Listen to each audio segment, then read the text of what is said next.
नमस्कार दोस्तों। आज हम आपको गौतम बुद्ध और उनके जीवन से जुड़ी कुछ विशेष बातें बताने वाले हैं जो आपके एग्ज़ाम के लिए बहुत ही महत्वपूर्ण हैं। गौतम बुद्ध और बुद्ध धर्म के में बुद्ध भगवान बुद्ध जिनका जन्म 563 ईसा पूर्व लुम्बिनी में, जो उत्तर प्रदेश के सिद्धार्थ नगर में आता है, हुआ था तथा इनकी मृत्यु 483 ईसा पूर्व कुशीनगर में हुई थी। तो इनके जन्म से मृत्यु तक क्या घटनाएं घटित हुई जो एग्ज़ाम में बहुत महत्वपूर्ण होती हैं, आज हम आपको एक एक कर बताएंगे। जैसे इनकी माता का नाम क्या था, तो माता का नाम महामाया था और इनके पिता शुद्धोधन थे। इनके पिता का क्या नाम था?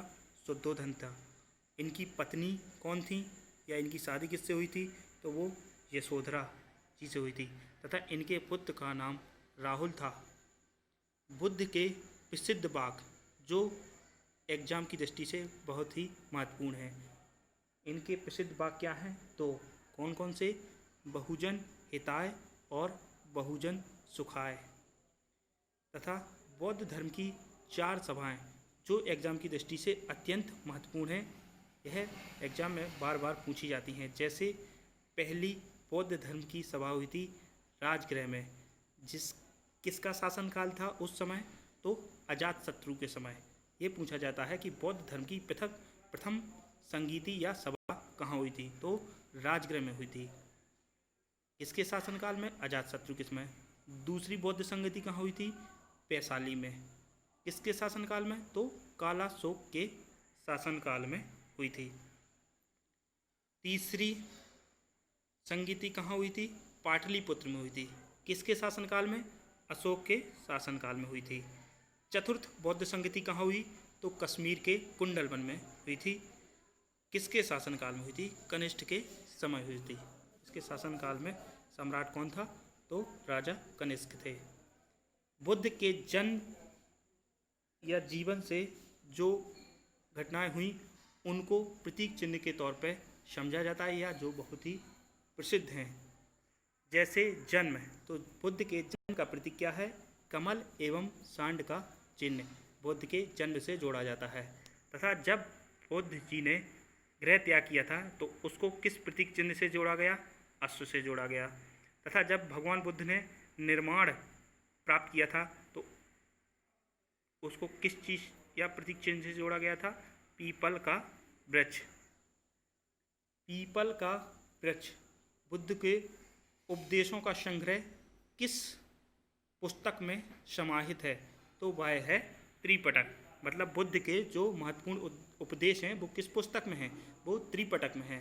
तथा बौद्ध संघ में ऋणी, दास, रोगी एवं अपराधी पर प्रतिबंध था।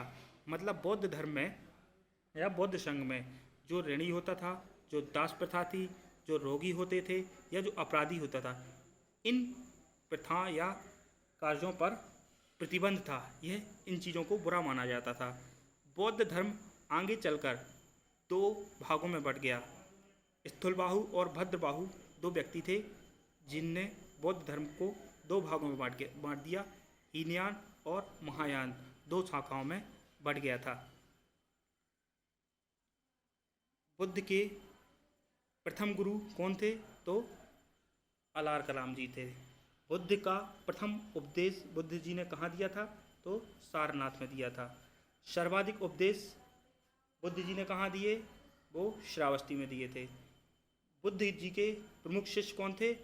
आनंद और पाली जी थे। अंतिम उपदेश बुद्ध जी ने कहाँ दिया था? तो वो कुशीनगर में सुबच्च में दिया था। प्रथम महिला भिक्षुणी कौन थी? तो महा प्रजापति गौतमी, जिनने भगवान गौतम बुद्ध का पालन पोषण किया था माँ के गुजर जाने के बाद। बुद्ध के उपदेश किस भाषा में हैं? तो पाली भाषा में हैं। बुद्ध धर्म में कितने रत्न हैं? तो त्रिरत्न हैं। कौन कौन से? बुद्ध, धम्म, संघ। बुद्ध का जन्म, ज्ञान, मृत्यु, बुद्ध का जन्म, ज्ञान, मृत्यु, ये सब एक महत्वपूर्ण दिन पर हुआ था, वैशाख पूर्णिमा। इसलिए वैशाख पूर्णिमा अत्यंत महत्वपूर्ण दिन माना जाता है बुद्ध के जीवन से जुड़ा हुआ। दोस्तों धन्यवाद।